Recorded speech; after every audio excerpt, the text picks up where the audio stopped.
స్వాతంత్ర్య పోరాటంలో భాగంగా 1923 నాటి కాంగ్రెస్ మహాసభలు జరిగిన ప్రాంతంలో స్వాతంత్ర్య దినోత్సవ వేడుకలు నిర్వహించుకోవడం, స్వాతంత్ర్య పోరాట యోధులను గుర్తు చేసుకోవడం సంతోషదాయకమని బీజేపీ నాయకులు వ్యాఖ్యానించారు. స్థానిక గాంధీనగర్ పార్కులో ధ్యానముద్రలో ఏర్పాటైన మహాత్మాగాంధీ విగ్రహానికి బీజేపీ నేతలు నిమిరెడ్డి మాలకొండయ్య, గట్టి సత్యనారాయణ, దువ్వూరి సుబ్రహ్మణ్యం, గోడి సత్యవతి పూలమాల వేసి గౌరవ వందనాలు సమర్పించారు. అలాగే స్కూల్ విద్యార్థులు పాల్గొని వందేమాతరం గీతాన్ని ఆలపించారు. పార్కులో జరిగిన జెండా ఆవిష్కరణ సీనియర్ సిటిజన్స్ అయిన పాడా శంకరరావు చేతులతో జరిగింది.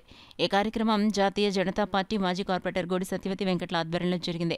ఈ కార్యక్రమంలో టి నాగభూషణం, గౌళ్ల రమేష్, వణుకూరి శివగణేష్, ఎండమూరు అప్పారావు పాల్గొన్నారు.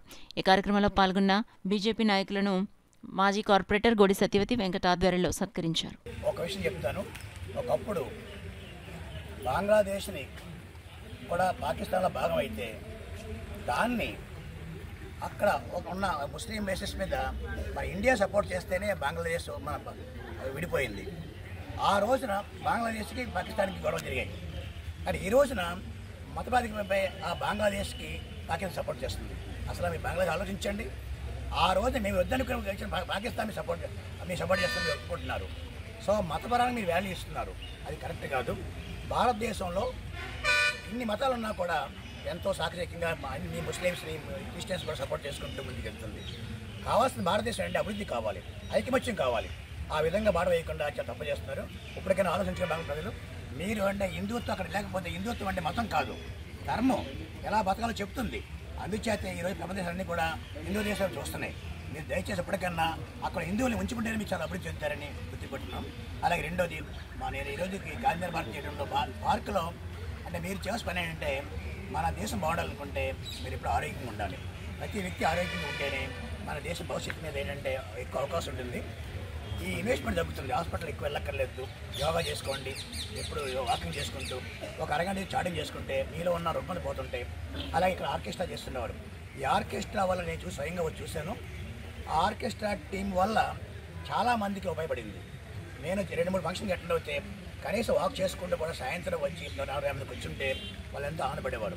అలాంటి కార్యక్రమాలకి, అలాగే మీ వాకింగ్కి, ఈ చిట్ చాటింగ్కి అవకాశం కల్పించుకుని మంచిగా ఉండు, మీరందరూ కలిసికట్టుగా ఉంటూ ఈ పార్క్ అభివృద్ధికి, మీ ఆరోగ్యానికి మంచి. అప్పుడు రాజకీయాల కోసం ప్రయత్నం చేస్తాం, ప్రభుత్వాలు మనం ఏర్పాటు చేసుకుంటాం. కానీ తర్వాత రోజుల్లో అభివృద్ధి, మన యొక్క ప్రాంతం అభివృద్ధి, మన రాష్ట్రం అభివృద్ధి, మన దేశం యొక్క అభివృద్ధి, మన యొక్క ప్రజల యొక్క అన్ని వర్గాల అభివృద్ధి వైపు ఈ ప్రభుత్వం పరిగెడుతుంది. కాబట్టి ప్రజలు ఆ విధమైనటువంటి ఆలోచనతో ఉన్నారు. కాబట్టి ఈ ప్రభుత్వానికి అన్ని వర్గాలు సహకరించాల్సిన అవసరం ఉందని చెప్పి స్వతంత్ర ఫలాలు మన ఇంటికి వచ్చేటటువంటి పరిస్థితి ఉంది. కాబట్టి మనందరం కూడా వస్తున్నటువంటి ఫలాలని ప్రతి ఇంటికి అందించాలి, ప్రతి వ్యక్తికి అందించాలి.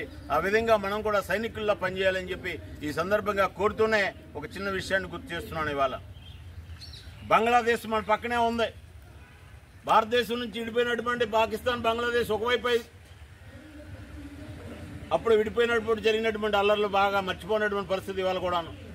కానీ వారం రోజుల నుంచి బంగ్లాదేశ్లో హిందువుల పట్ల విశ్వాసం లేనటువంటి, మత రాజకీయాలు చేసేటటువంటి ఎవరైతే ఉన్నారో వారు హిందువుల మీద చేస్తున్న దాడులను తీవ్రంగా మనందరం కూడా ఖండిస్తూ భారత ప్రభుత్వం తీసుకున్నటువంటి నిర్ణయానికి మనం అండగా ఉండవలసిన అవసరం ఉంది. ఇవాళ అక్కడ పరిస్థితి చూస్తే వీడియోలు వస్తున్నాయి. ఆ వీడియోలు చూడటానికి కూడా చాలా బాధగా ఉంది. ఎందుకంటే మనం అందరం కూడా మానవత్వం కలిగినటువంటి మనుషులు. అటువంటి వీడియోలను చూసినప్పుడు బాధేస్తుంది. నిన్న ఒక వీడియో వచ్చింది, చూపించడానికి కూడా నాకు బాధగా ఉంది. కానీ అటువంటి పరిస్థితుల నుంచి బంగ్లాదేశ్లో ఉన్నటువంటి హిందువులకి, అంటే బంగ్లాదేశ్లో హిందువులు మైనార్టీలుగా ఉన్నారు కాబట్టి అక్కడ మైనార్టీల మీద జరుగుతున్నటువంటి దాడుల్ని మనం తీవ్రంగా ఖండించవలసిన అవసరం ఉంది. భారతదేశంలో ఉండేటటువంటి ప్రభుత్వానికి సహకరించకపోయిన కొన్ని పార్టీలు భారతదేశంలో మైనార్టీలకు అన్యాయం జరిగిపోతుందని అనవసరమైన గగ్గోలు పెట్టేటటువంటి వారు. మొన్న కేరళలో ఒక అమ్మాయి మీద హత్య ప్రయత్నం జరిగితే, మానభంగం జరిగితే మాట్లాడలేని పరిస్థితి.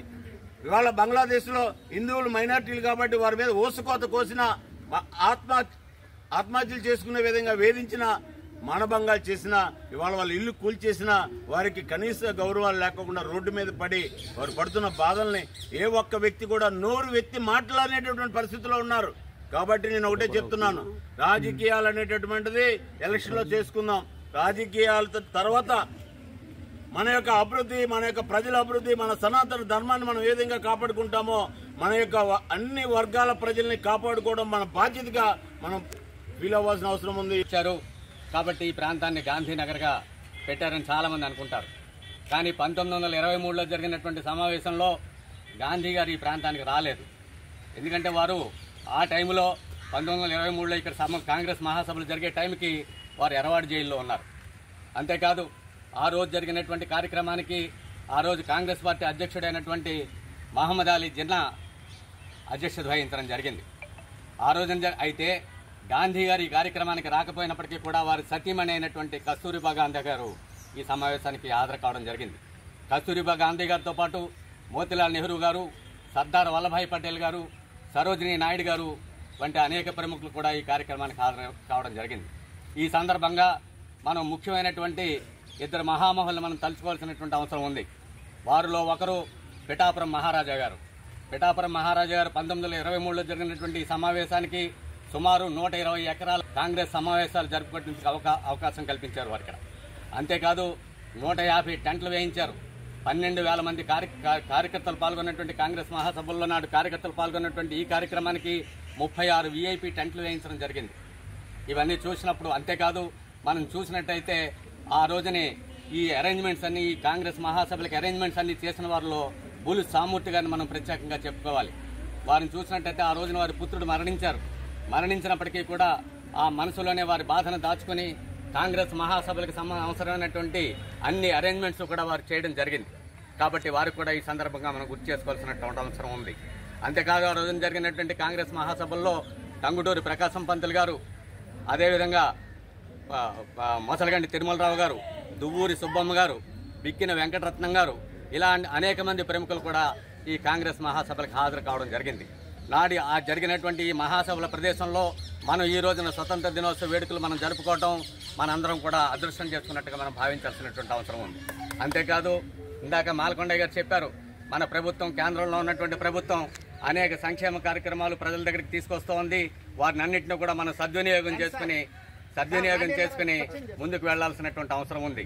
ఈ నేపథ్యంలో ఈ కార్యక్రమంలో హాజరైనటువంటి చిన్నారులకి, అదేవిధంగా మిగిలిన పెద్దలందరికీ కూడా కృతజ్ఞతలు తెలియజేస్తూ నాకు ఈ అవకాశం ఇచ్చినటువంటి అందరికీ కూడా మరోసారి కృతజ్ఞతలు తెలియజేస్తున్నాను. Thank you.